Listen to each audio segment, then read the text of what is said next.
To find inspiration for this project, I looked at older illustrations of Space Marine chapters.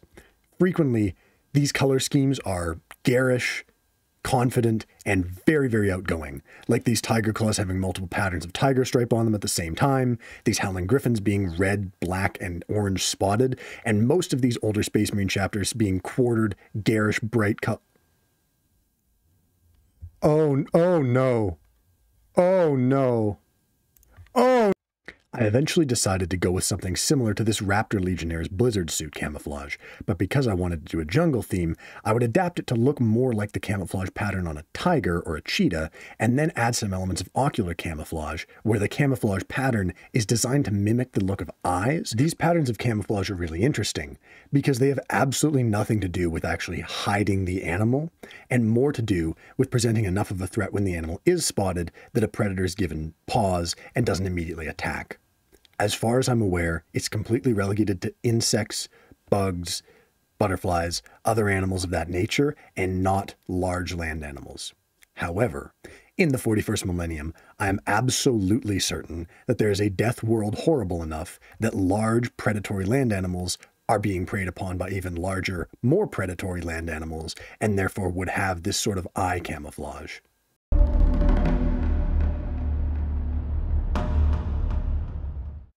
To get started, I imported a Scout torso from Marta Punk Girl's Scout set. Great set, I recommend. Then what I did was started to use Blender's Smooth tool under sculpting mode to remove the Aquila from the front. In person, I would do this with a flat end of a hobby knife and just scrape the plastic off. The Smooth tool is the closest thing you can get in Blender to that sort of free-form functionality when you're doing a 3D kit bash. What you'll notice I'm doing is changing the strength and size of my brush as I work.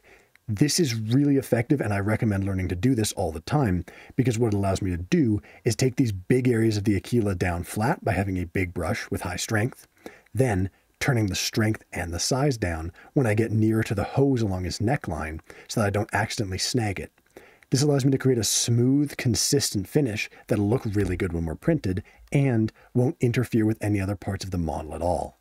Once the torso was completed, I grabbed a torso and leg composition that looks like it belongs to a Deathwatch Marine. I'm fond of this armor pattern for this build because it looks light and stripped down, but still heavier than Scout armor. First, I went into edit mode and used the bisect tool to cut him in half, making sure to leave the belt on as the Scout torso doesn't have this. Once that was done, I went into sculpt mode and used the sculpt to clean up some of the cloth around the area where the cut was made. You can always do this if you hide it inside the model, especially when cuts come out kind of bad like this. In this case, the problem is you can't make a straight cut through the model as detail comes up on one on either side. What I recommend when you have a scenario like this is simply choose the way to minimize the amount of work you're going to have to do for cleanup afterwards. Once the legs and torso have been scaled to fit one another, I used the Smooth tool again to remove the rivets from the legs. Once the leg rivets were removed, I went into the Red Maker's Imperial Inquisition Retinue kit and grabbed this Death World veteran. I took his right arm and scaled it to fit my model, scaling it up by about 27% to match the Space Marine's larger size and therefore bigger muscles. Once that was done, I went in and used sculpting tools like Elastic Deform to make the Marine's arm sit flush with his body. The secret here is to make the entire arm small enough that it fits within that circle on the side of his torso, but big enough that he still appears to have bulging muscles. The other big difficulty here is still selling the illusion after you've messed with the shape of the arm. As you can see, I have to go back to the top and reform the shape of his shoulder in order to make it seem natural, because having used Elastic Deform, it now looks like he has a depression where his shoulder bone should be. This is something that if you're more artistically inclined is considered anatomy and composition, and if you're good at this, I salute you. Once the arm was attached, I decided I didn't really like these grooves present on the Deathwatch legs. What I did was use Blender's Fill tool to fill the grooves in, and then the Smooth tool to smooth over that, and still have that smooth, clean finish of the armor. What you do here is make your brush larger when you're using the Fill tool, so it fills in the entire groove, that way you can smooth it over easily. If you make your brush too small, you'll just fill in inside the groove, kind of like drawing within two lines in a curve, and then when you smooth it over, you'll still have a gap between where you filled and where the edges of the groove are.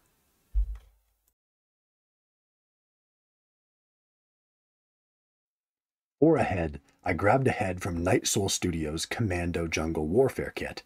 I think it really fits the Death World aesthetic, also looking like it's from the 80s, which certainly adds to that Warhammer flair. This model doesn't have a neck, so what I'm going to need to do is add one. Put a cylinder underneath where the head should be, then make it a little bit larger on the top than it is on the bottom. You can put some cuts in the center and pull those out to the side to make a more realistic neck effect, or you can go the full 9 yards and sculpt an entirely anatomically correct neck. For my purposes, a cylinder that's been subdivided enough to look smooth is what we need. Remember, this is going to be hidden by the head mostly and not at all highlighted in the painting stage. Don't get caught up on small details like this, which are just going to be glazed over when other things are highlighted in painting. Given that this Marine was going to be some sort of leader, I decreed that he needed a suitable cape. I went into Marta Punk Girl's Salamanders kit and grabbed one of the Salamanders capes. Now, these are, I believe, supposed to be the draconic creatures which live on the Salamander's homeworld of Nocturne that they wear as an honor badge. However, with a new coat of paint and a little bit of rearranging, I'm sure this can pass off as any number of horrible Deathworld predators skinned as a mark of courage and bravery. For weaponry, I decided this Marine would have a single bolt pistol in his left arm, carried in a sort of loose carry as though his arm's coming up to point at something.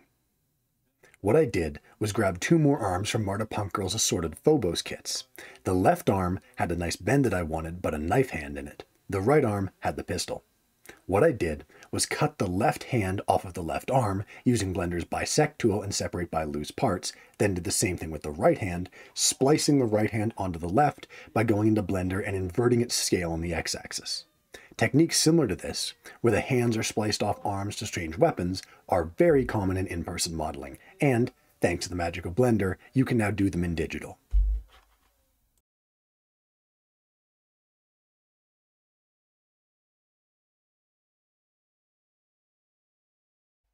For a base, I grabbed one of the bases from Squamous Miniatures' run of Jungle Star Wars miniatures.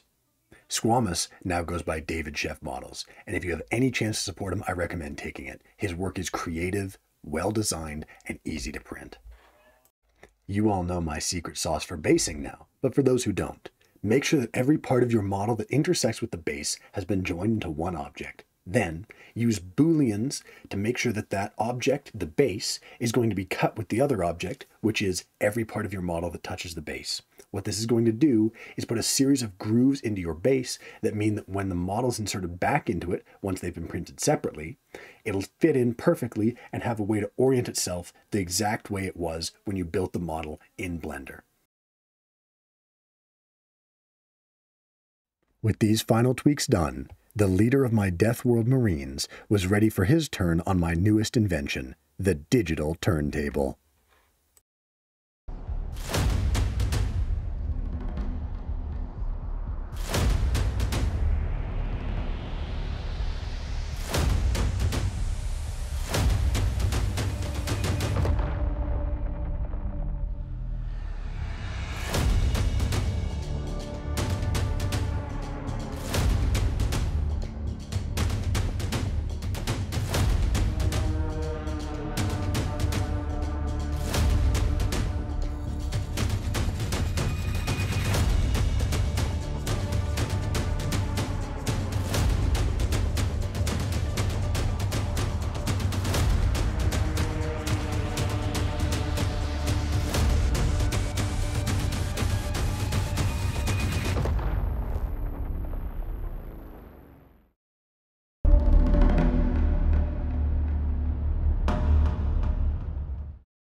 I was on such a roll from making the first Marine, I decided to make a second from the same chapter.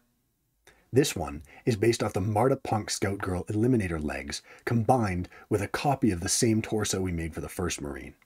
This Marine is meant to be more of a scout/hunter figure, and as a result, his pose is going to be hunched over, tracking, perhaps searching something in the ground as he stalks his prey. I decided to give him a suitable cape, grabbing one from Marta Punk Girl's Eliminator kit. I inverted it by changing its scale on the x-axis from 1 to -1 so that it fit more with the frame of the legs that this Marine has. As you can see, the cape has a little groove in the bottom where one leg's supposed to stick out. This makes it fit better. Though I didn't sculpt the cape just yet because I'm still planning to add shoulders, arms, and other pieces on, and I want to be able to use sculpting tools once those are all attached in order to make the cape fit naturally to the body. Once this was done, I gave him a little spyglass figure to fit with the sniper spotter aesthetic. As you can see, this spyglass arm doesn't quite fit flush with the torso. What I did was added a cylinder at the end of the arm where it meets the torso as a sort of basing support for the sculpting job I'm about to do.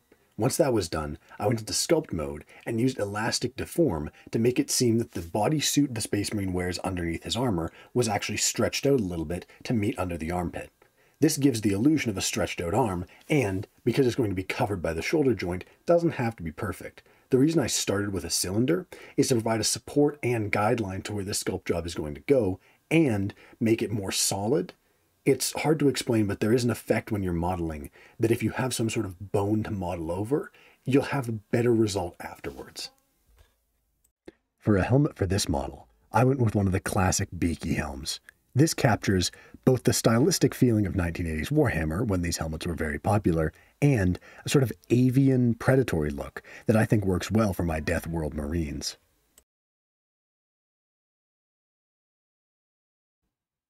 For his other arm, I grabbed the unused arm from the Death World veteran from the Red Maker's Kill Team kit.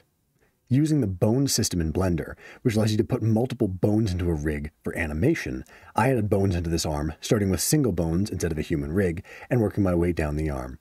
This is a great way to get a pose you want with a piece that is kind of incorrectly posed for what you'd like. Remember, this only really works with soft materials. For example, a muscled arm. If you tried this same trick with something like an armored arm, like we saw on the other model for his left arm with the pistol, it wouldn't look great because the bends in the armor would make it very clear that this was a deform made with animation tools and not something that's actually intended for the model. Once the arm was on, I grabbed another one of Squamos's jungle bases, sized it up to fit, make sure none of the foliage was intersecting with the miniature, and then got to work with the cloak. This was just pure sculpting, so elastic deform is your friend, smooth and fill are really good. Remember, use a big elastic deform brush at first, because the smaller your brush is for elastic deform, the higher chances are you're going to start pulling out like individual vertexes, and those are going to be really jagged and rough and not look good at all. Sculpting like this is something that you really need to practice to get better at. The best advice I can give you is make stuff look hard where it's being supported from underneath, like on the shoulders and arm, and droopy when it's not. This is a concept artists in the real world have been working on for thousands of years, and no one's really got it perfected yet. Look at examples of sculptures where they have soft details on them, like Michelangelo's pieces that have shawls or capes or cloaks on, and you'll start to get an idea of how to work with this stuff. I'm by no means an expert. I'm just trying to give you some advice on how to get started. Even with the cape sculpted, there's quite a large gap in the back that's supposed to be left for the sniper rifle of the Eliminator's kit. I decided to fill this with some clever sculpting, adding other shapes, and the addition of a nice Kroot rifle. I think the Kroot rifle really fits with the Death World aesthetic, looking futuristic and yet quite barbaric. I don't remember who sculpted this, so if you do, please let me know and I'll put it in the comments. With the rifle done, this Marine was completed and ready for the digital turntable before printing.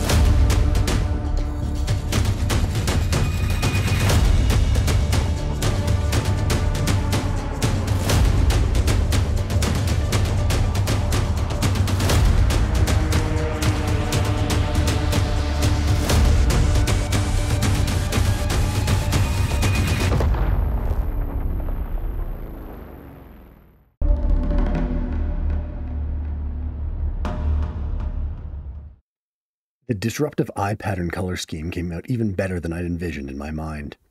These two have a really goofy, yet completely serious aesthetic that I think gels very well with the nature of 1980s-90s Warhammer. Everything was over the top, bombastic, and also entirely straight-faced. Most of the time. If you've enjoyed the video, please like it and subscribe to my channel, as it really helps me grow. Also, if you have any ideas for the name of the chapter from which these Marines should be from, please drop them in the comments below. I was thinking something to do with panthers. Also, the oft-requested greenskin video should be on its way soon. I haven't forgotten about you.